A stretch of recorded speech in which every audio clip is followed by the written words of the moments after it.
When I just turned 20, I went on a bit of an overseas trip. I ended up on the Greek island of Ios, where intoxication wasn't asked of you, it was expected. On one very foul afternoon, I'd stirred from my damatio after a day and night of excessive drinking. I was feeling quite ill. To quote Evil in War, it was neither the quality nor the quantity that was at fault, but the mixture. Grasp that and you have the very root of the matter. To understand all is to forgive all. I remember lumbering down to a hall where this screening was taking place. The film was The Princess Bride, and it was at the part where the very callous man in black explains to Buttercup that he had killed her lover, and he had died very bravely. All he said was, "Please, please, please don't kill me." The man in black asked, "What is so important that you must live?" "True love." I was doing my best to keep all my fluids compartmentalized, but the film had got to the part where the man in black was tumbling down the hill, and that set me rushing out to hug the nearest myrtle tree. I remember hearing crowd sounds from within the hall. Apparently, the projector had stopped. Luckily for me, that meant they were going to play the film again from the start. What can you say about the brilliance of this film that has not already been said? Today I want to focus on a couple of things that make this film an enduring classic. Firstly, when you think of iconic characters and iconic performances, how can you go past Inigo Montoya and the actor that played him, Mandy Patinkin? Before I saw The Princess Bride, I was enamored with the performances of Robert De Niro and Jack Nicholson. These two actors, as can be witnessed in Raging Bull and The Last Detail, fleshed out performances that were realer than real, and they would continue a career of similar feats throughout their lives. But as great as they are, the characters are just slight variations of the actors themselves. Nothing wrong with that. They are engaging and charismatic people. When I saw Mandy Patinkin's Montoya, I thought Patinkin was Spanish. It is truly one of those performances where you believe the person to be the character. Andre the Giant is playing Andre the Giant. Wallace Shawn is playing Wallace Shawn. Billy Crystal is playing Billy Crystal. We expect Mandy Patinkin to be doing the same. He is not.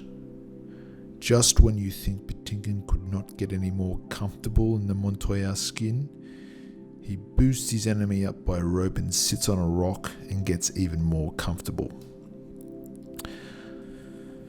The conversation is both a bedside manner and that of getting to know a colleague rather than the talk one has before they are about to fight their opponent. Cary Elwes is excellent as well, reciprocating the gentlemanlike behaviour. A poorer story would have one of these characters possessing an ulterior motive, but this story plays out the noble men of the sword to absolute charm. Because they were shooting the actors from the back, there was wide and long shots and masks were worn, I assumed that they were using stuntmen. I later on learned that such a scene could not be shot without utilising the real actors. What also makes The Princess Bride is continued faith in Stoicism. I just described the stoic and gentlemanly nature of Inigo and the Man in Black. But what about other examples? The Princess Bride is filled with bravery and in particular, the need to dismiss the superficial for what is real in life.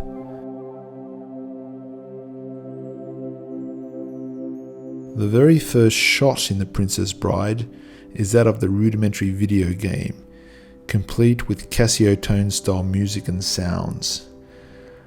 This is replaced by a child sick in bed who is persuaded to forgo the digital world and to embrace the words on the page, as well as heed the words of the Grand Patriarch. The boy is then thrust into the story where the following happens.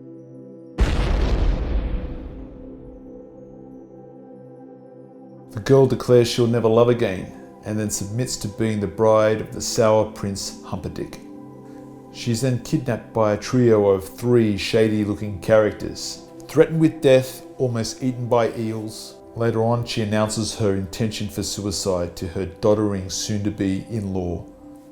For Wesley, it is even worse. We are told by a sadistic mentor that he will endure the worst pain that could possibly happen to a mortal man. He is then put into a state which is mostly dead, then disabled for most of the film. Yet the film seems to have this Second World War British keep calm and carry on perspective. Very few of the characters are shown to be impatient, a far cry from the types of films and television series we see these days where everyone is screaming at each other.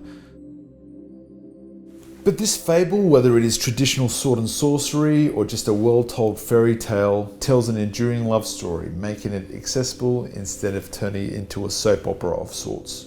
I think it was The Princess Bride, the films of the Coen brothers and Quentin Tarantino that taught me every character deserves to be a character.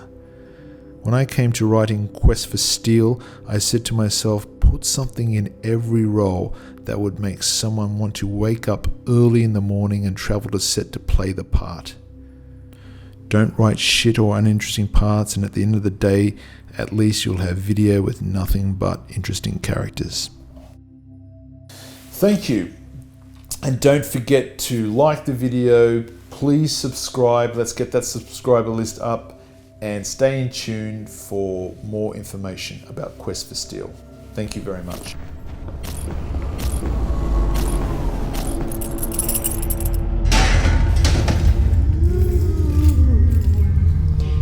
अब मैं चाहती हूँ कि सबसे गरीब शहर से सबसे गरीब आदमी का सबसे गरीब कुत्ते के बिस्तरा मुझे लेके आए और इस बिस्तरे पे ये राजा अपने आखिरी दिन पूरे करेगा।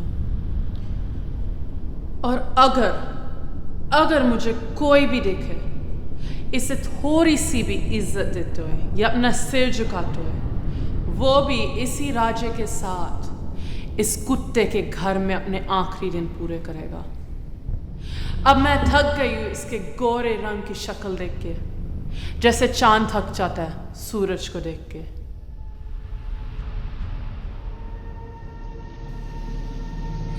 Be the first to know about screenings.